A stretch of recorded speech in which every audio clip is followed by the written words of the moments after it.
Hello guys, may share naman nga pala tayong simple tips. May nag-request ito guys kung paano gumawa ng hexagon, yung 6 na butas lang.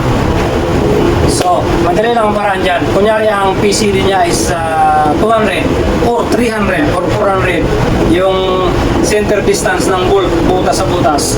Madali lang, kunyari 200, hatiin nyo lang yun sa 100, kunin nyo, lagay nyo sa ating compass divider ito. 200, ilagay nyo natin to sa 100.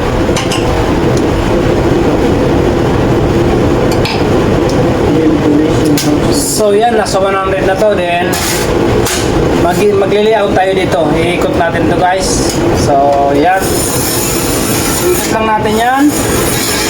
So kunyari ito yung ating PCD 200. So 200 yung ating PCD. Then guhitan lang natin ng isang guhit sa gitna. Mabilisan lang to guys, yung ating tips na to. Mabilisan lang to.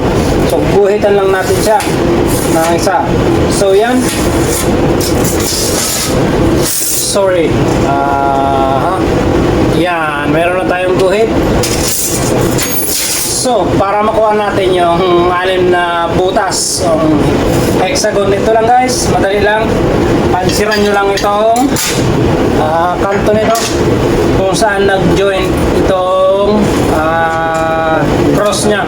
So, pansiran nyo lang. So, yan. Then, ito, di ba, inikot natin yan siya. So, ilagay natin dito. Then, pasayarin natin. Yan. Dito naman, sa kabilang side. So, yan. Then, ito naman kabilang side, pansiran natin para mas hindi tayo mawala. Hindi mawala yung ating compass divider. So, pansiran din natin yan. Then, i-cross lang natin. Yan. And, dito rin sa kabila.